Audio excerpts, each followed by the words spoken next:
The integration of advanced technologies in the manufacturing process means companies are in transformation mode and thinking about their data more than ever.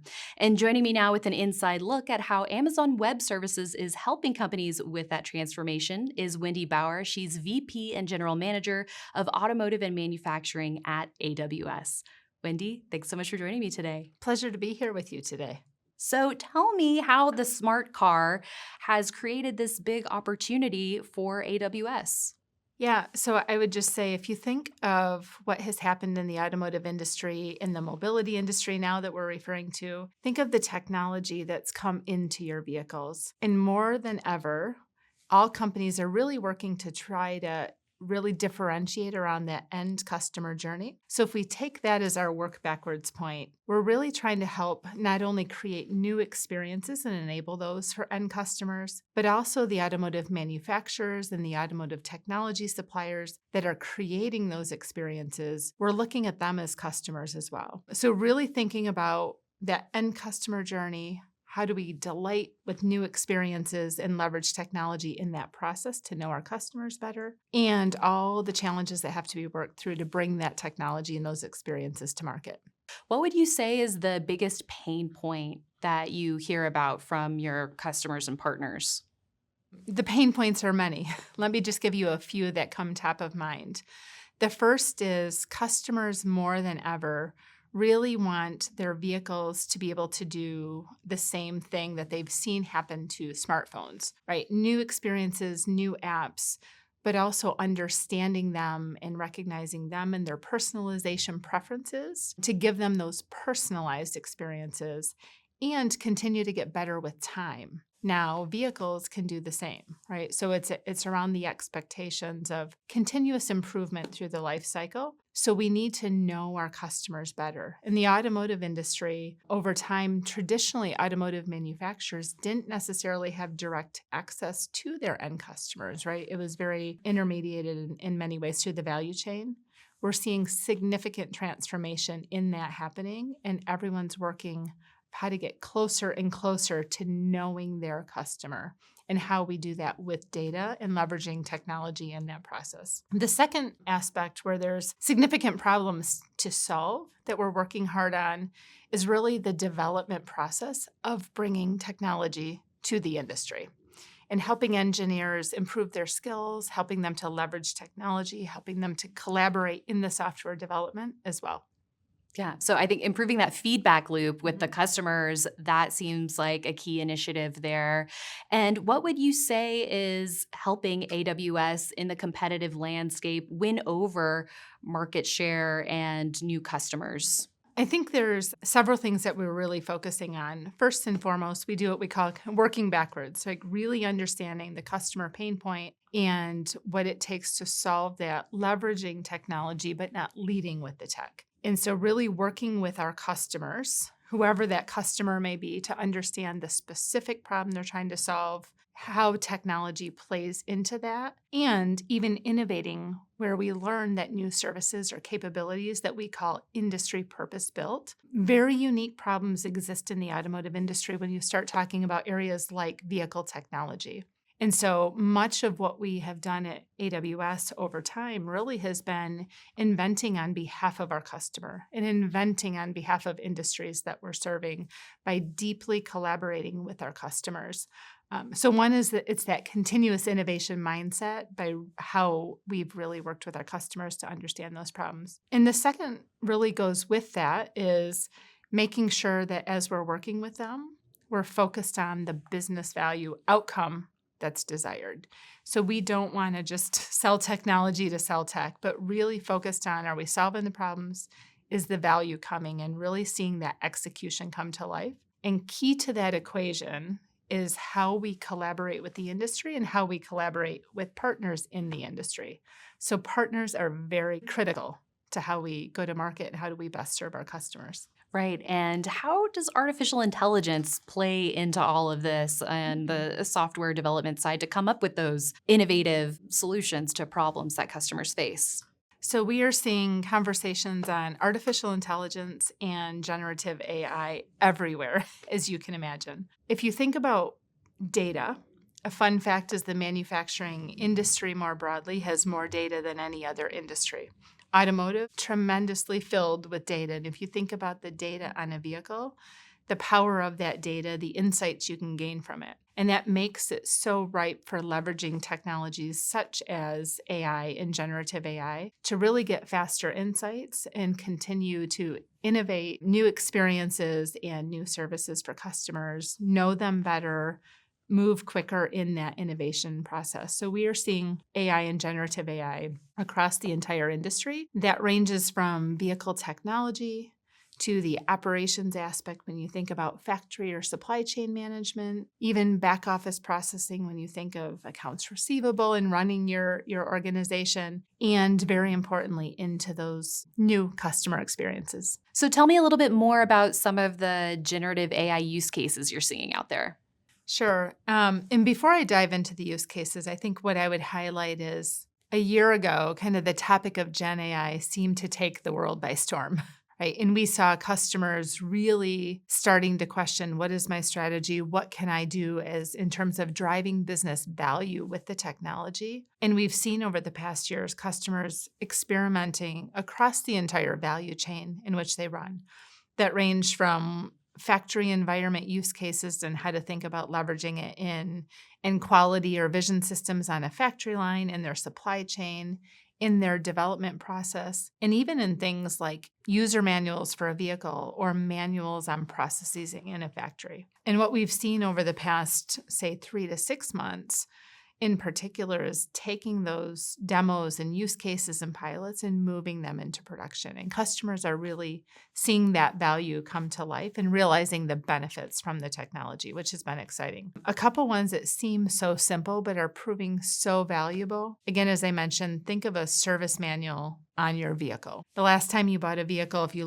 looked in the glove box, you had a service manual, and did you actually ever read it? Now, with generative AI capabilities, you can take those service manuals and take your voice assistant in the car and your vehicle that understands the real-time performance of your vehicle. And you can start to understand what it's going to recommend that you do, but it understands your vehicle state and now can offer you recommendations. Similar to a factory environment, when you think about processes on a manufacturing floor and every time you make a change, and how like torque machines are operating in the factory environment.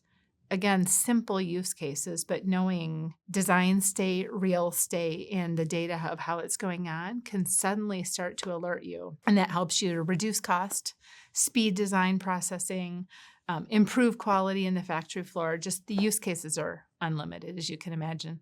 Right. And so on the consumer side, how is AWS navigating any sort of potential privacy concerns when it comes to how data is handled?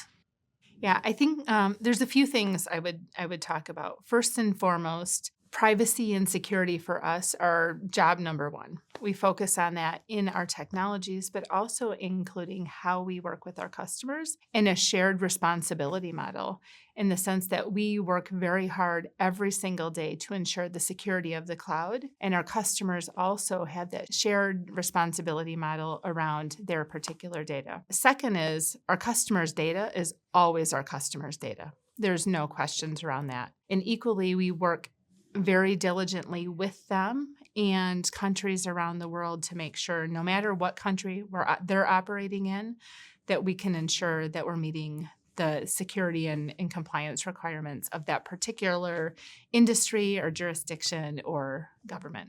Great. So when it comes to looking at the year ahead and different potential aspects of the business primed for growth, what would you say those are? Yeah, in the automotive industry, it's software-defined vehicles and what it takes to bring them to life are absolutely everywhere. A few years ago, it was the concept of, down the road. Today, it's here and now, and we're seeing that really, really quickly moving rapidly. So the notion of software-defined vehicles and what that means in terms of the development process and how you develop vehicle software faster in a very collaborative development environment, such as the automotive industry, where you have software developers across the entire value chain really collaborating and contributing to software that ultimately lands on the vehicle. So in the development process, but software-defined vehicles are really, I would say, the major thing that we see trend-wise shifting in the industry and moving very fast. As part of that, also when we think of technologies such as electric vehicles, clearly the adoption is starting to progress that we see around the world. And when you take electric vehicles as an example and that software-defined vehicle capability, think again how quickly we can bring new experiences to those end customers.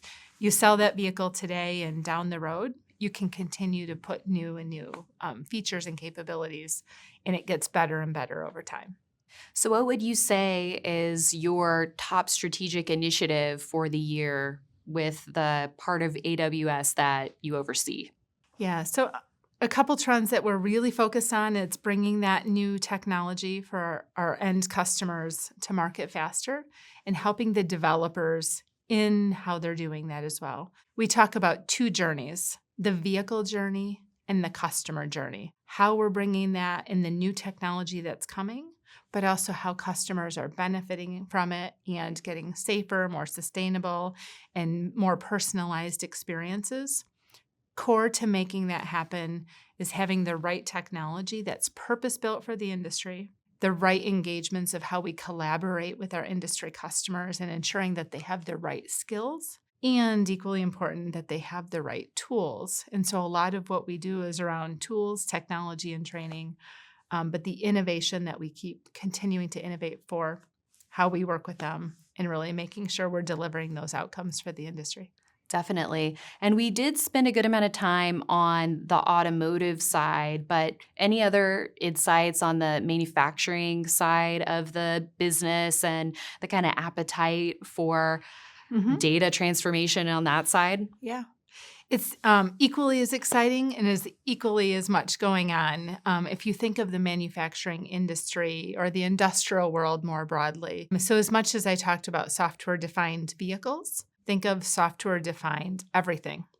So no matter what product or what portfolio our industrial customers bring to the industrial world or the globe, all of those products are becoming software defined. We're looking to collect data and insights of the customers, whether it's business customers or end consumers, to make those products smarter, higher quality. And so a lot of the same technology and work that we've been doing in the auto industry around vehicles, as an example, is very transferable. And so those same kind of macro trends around more sustainable products of every form, more sustainable operations, no matter what you're producing and the value chain you run, and those better differentiated customer experiences. Those are the three pillars that we see across every. Yeah.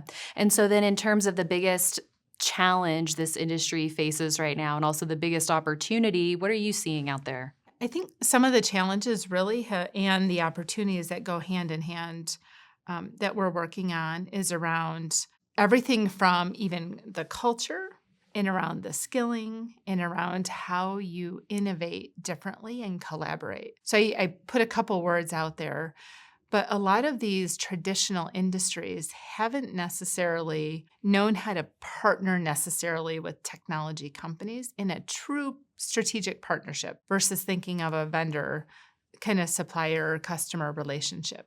And so more than ever, we see true industry collaboration coming into play around how to leverage the benefits of technology, but really bringing them into the strategic priorities of the industry and the domain expertise that they have and marrying those two worlds. And so in doing that, that requires a different way of thinking, that requires leadership and culture coming from the top, that requires new technology skills coming into lines of business where they've operated differently. So all of those become challenges, but they also become the opportunities that we're focused on how we work with our customers, focus on what they're trying to drive as the outcome, and innovate where we need to. Exactly. Yeah. Help them understand the payoff. What is going to be the big long-term benefit for them, I'm sure. Well, thank you, Wendy, so much for your time today. It was great speaking with you. My pleasure. Thank you.